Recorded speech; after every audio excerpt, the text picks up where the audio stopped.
Saludo cordial desde la parroquia Nuestra Señora de las Nieves de Olaya, Antioquia, Colombia, Padre Francisco Oquendo. En este domingo 25 la liturgia nos propone el texto de Marcos capítulo 9 de los versículos 30 a 37. El texto puede dividirse en dos escenas. La primera escena mientras Jesús va de camino con sus discípulos y la segunda escena una vez que llegan a Cafarnaún y están ya en un recinto cerrado en su casa. En la primera escena Jesús va caminando con sus discípulos y les hace el segundo anuncio de la pasión. Les dice pues que el Hijo del Hombre será consignado, entregado en manos de los hombres, que debe morir, pero que resucitará al tercer día. Este es el segundo anuncio de la pasión en el Evangelio de Marcos, segundo de tres, que se encuentra cada uno de ellos con la más grande incomprensión de parte de los discípulos. Efectivamente, aquí el Señor está hablando de una vida donada, está hablando de una vida entregada, mientras los discípulos están pensando en primeros puestos. Él está pensando en donar, ellos están pensando en arrebatar. Son dos lógicas muy distintas porque Jesús va siendo incomprendido totalmente. El Hijo del Hombre tiene que ser entregado, tiene que morir. El Señor nos recuerda que la vida del justo no es fácil en un mundo injusto. Y esa es la idea que nos enseña también la primera lectura del Sagrado Libro de la Sabiduría, capítulo 2. La vida del justo sufre oposición agresiva, agresión violenta, violencia hiriente, heridas dolorosas. Es lo que suelo llamar la vida del justo, o decir que el justo es un cómodo incomodador, un adaptado desadaptador, un ajustado desajustador. ¿Qué quiero decir? Pues que el justo está acomodado en la voluntad de Dios, en el querer de Dios, pero eso lo hace ser un incomodador para los demás, para quien no quiere vivir como Dios propone.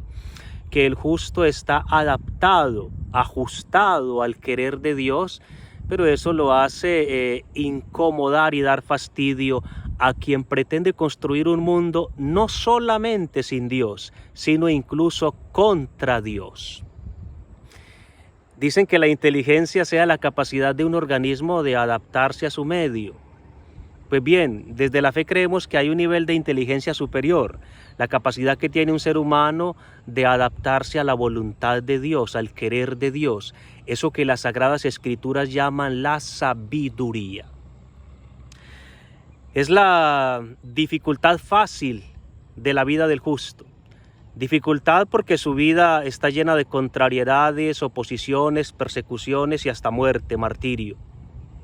Fácil porque esa persecución se la encuentra con una facilidad admirable, se la encuentra en su propio medio social, se la encuentra en su lugar de trabajo, en su puesto de estudio, se la encuentra a veces hasta en su misma familia y a veces hasta en su misma casa. Dicen el razonamiento de los perversos: pongamos a prueba su temple y midamos su entereza, porque eso es lo que hace que el justo sea singular, que da siempre ejemplo de la templanza entera y de la entereza templada. En la segunda escena, Jesús en cambio está en la casa y ha escuchado que los discípulos venían hablando de algo. Por tanto, una vez que están cómodos en la casa, pues les pregunta: ¿de qué venían ustedes hablando por el camino? Y ellos se callan porque les da pena reconocer que venían hablando sobre quién sería el más grande, ¿sí? ¿Quién sería el mayor? Están pensando en una lógica diversa al Señor. Ya la famosa pirámide de Maslow dice que todo ser humano busca en su cuarto nivel de la pirámide busca el reconocimiento social, la autoestima. Querer no ser un anónimo en los demás, sino querer resaltar, sobresalir.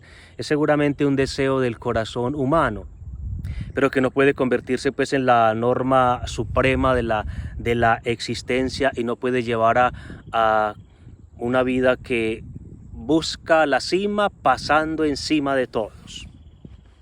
El Señor dice, es legítimo que ustedes quieran y que ustedes pretendan ser el mejor, es óptimo.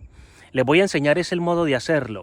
Y por eso es diciente el versículo 35, cuando les dice, eitistelei protoseinai, si alguno quiere ser el primero, estai panton eschatos kai panton diáconos, pues que sea el último de todos y que sea el siervo, el diácono de todos.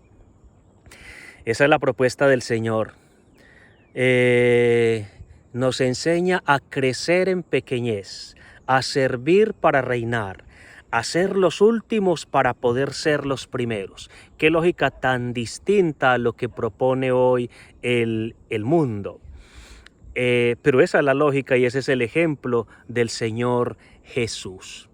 La gigante pequeñez de los gigantes de Dios.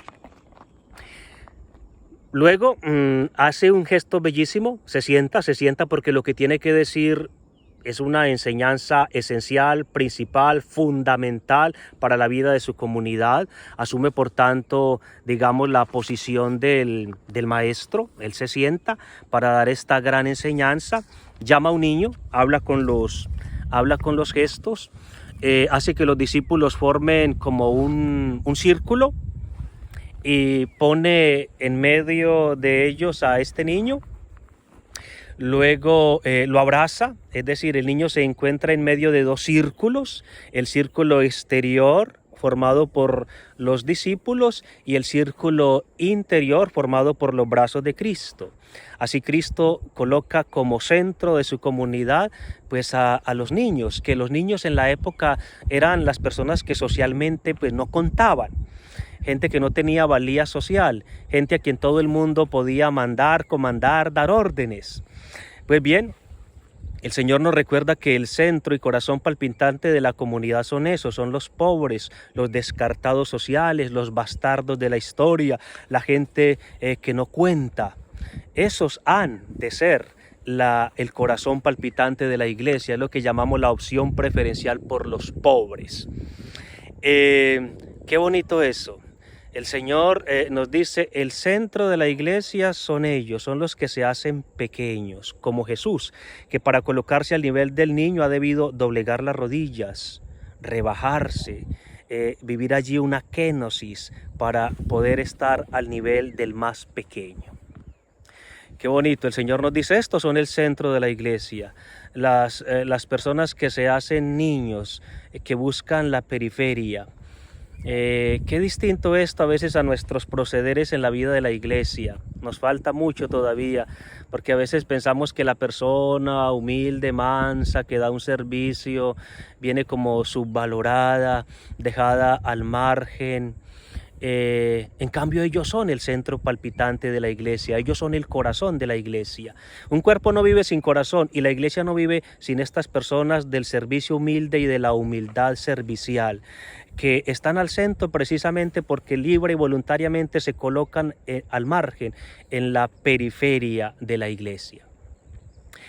Que el Señor nos ayude a esto. El apóstol Santiago en su carta, en cambio, nos dice que hay tanta guerra y lucha por el deseo, porque la gente desea y no obtiene. Y da una clave, dice, no, para obtener no se trata de luchar y de guerrearse, sino de orar. Porque la guerra divide, la oración une. Porque la lucha destruye y la oración construye. Porque las guerras y luchas hieren y la oración sana. Por tanto, oremos. San Agustín decía que el deseo es nuestra oración y si constante será nuestro deseo, constante será también nuestra oración. Que la Santísima Virgen María nos ayude a colocar en práctica este mensaje tan inquietante. San Agustín decía también, consideren como superiores en vuestro interior a aquellos que os son inferiores en lo exterior. Un feliz domingo para todos.